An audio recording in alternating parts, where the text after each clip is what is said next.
Сәлем құрметті Сарышаян, терең ойлы, сезімтал, батыл және өте адал жандардың бірі.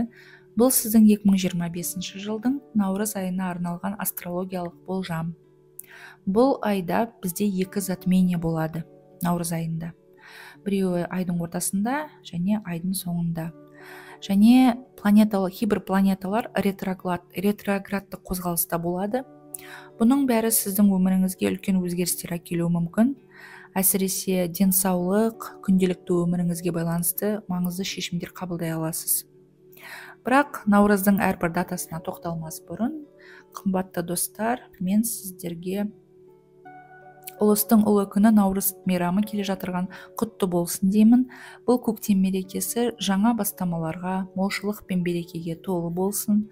Әр шаңыраққа құт береке, ырыс ынтымақ, амандық пен шаттық тілеймін. Жаңа жыл жарқын сәттермен қуаныша келсін. Ал енді Сарышаян наурыз даталары бойынша жүретін болсақ. 2 наурыз. Бұл күні Венера ретроградқа өтеді. Сізде ол 6 үй. Бұл кезеңде жұмыс пен күнделікті өмірді қайта қарауға мүмкіндік береді.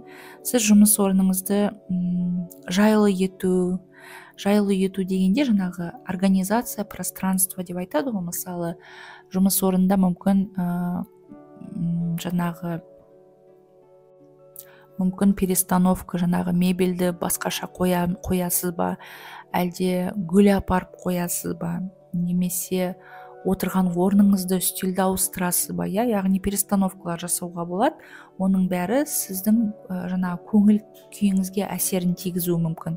Сондай-ақ ол сіздің продуктивность, қаншалықты жақсы жұмыс жасайсыз, қаншалықты жақсы энергиямен, көтеріңкі көңіл күймен жұмыс жасай аласыз. Соған да әсерін тигізуі мүмкін. Сондықтан сондай нәрсеге көңіл бөліңіз.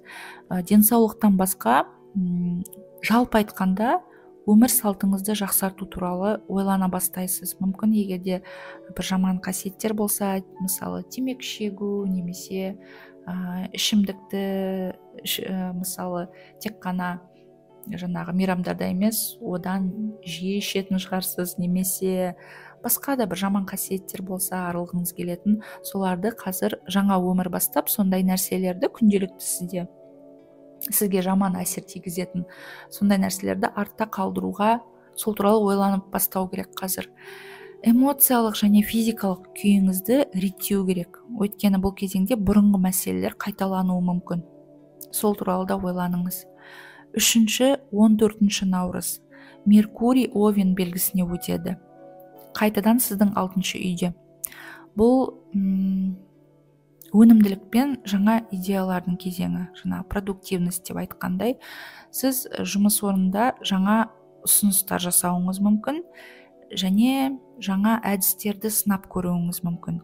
Егер де қандай бір нәрселер туралы сізде идеялар туындаған болса, мүмкін коллективте басқа адамдар жасап көріп, бірақ сіздің басыңызға жаңа методика келген шығар, жаңа әдіс ойлаған шығарсыз, бірақ осыған дейін айтылмаған шығар ол нәрсе. Егер де сондай нәрселер болса, қазір жасап көруге болады. Бірақ 15 наурыздан бастап Меркурий ретроградта болады, яғни артқа қарай жүреді. Сондықтан егер де маңызды шешімдер болса, сол кезеңге дейін кейінге қалдырған дұрыс. 5-25 наурыз Меркурий мен Плутон планеталарының үйлесімді жақсы аспектілері болады. Ол сіздің 6 және 4 үйде. Бұл күндері жұмыс пен үй жағдайын жақсарту үшін өте қолайлы.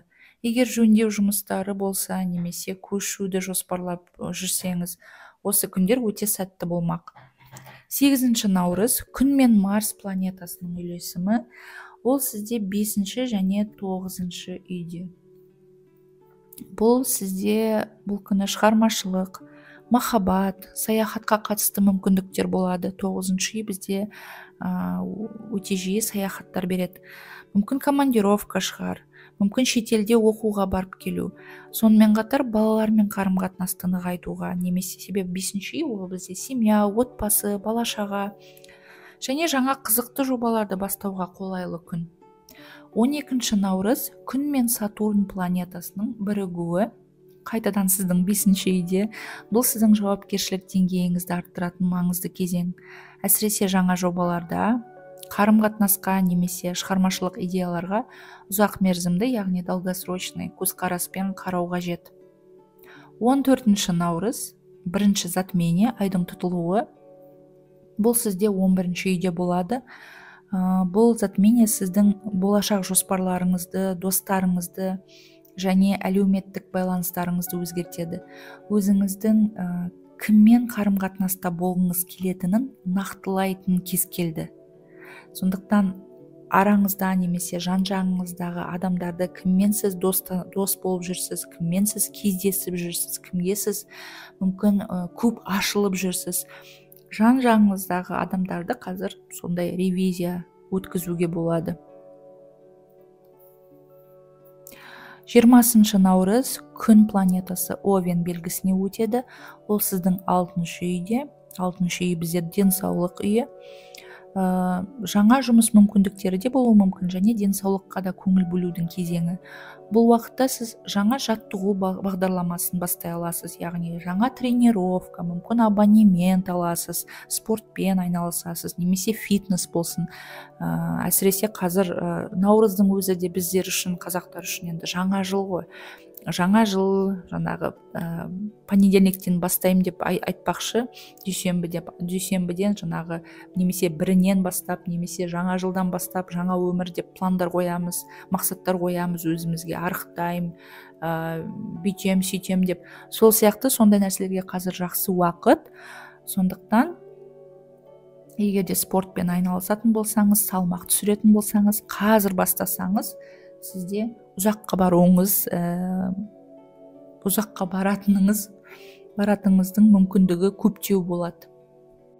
Яғни жалпы айтқанда, өмір салтыңызды жақсартуға, өзгертуге бағытталған шешімді қазір оңайырақ қабылдайсыз. 23 наурыз, Венера мен күн планеталарының бірігуі. Қайтадан сіздің 6-шы үйде, мен қарап отырғандай, сізде бұл айда, наурыз айында саршаяндар көп планеталар 6-шы үйде. Сондықтан жаңағы айтып кеткен денсаулыққа кәдімгідей көңіл бөлу керек. 23 наурызда бұл күні күнделікті өміріңізде және жұмыс орнында да кішкене гармония орнатуға мүмкіндік беріледі. Бұл күні жаңа жұмыс ұсыныстары және кәсіби жетістіктерде болуы мүмкін. 29 наурыз, екінші затмение, 6-шы үйде. Бұл сіздің жұмыс және күнделікті өмірге қатысты үлкен өзгерістерге дайын болуыңыздың керектігін көрсетеді.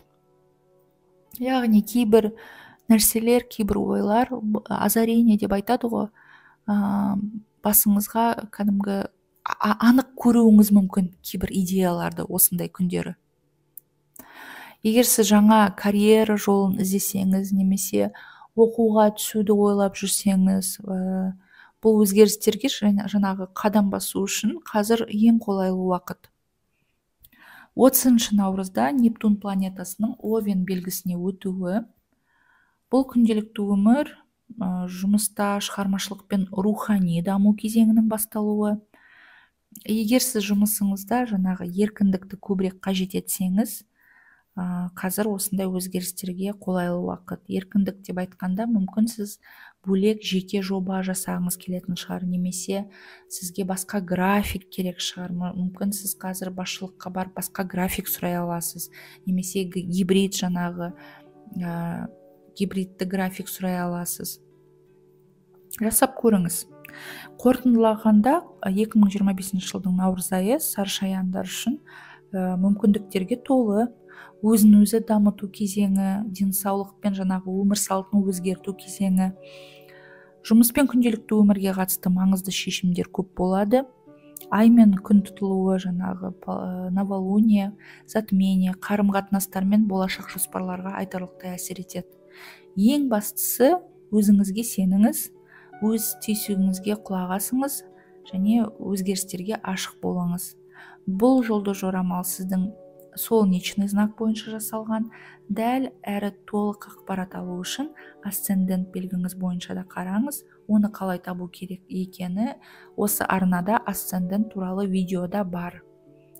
Ал мен сіздерге наурыз сәттілік, шабыт және жаңару әкелсін деймін, сарышаяндар. Тағы да кездескенше сау болыңыз.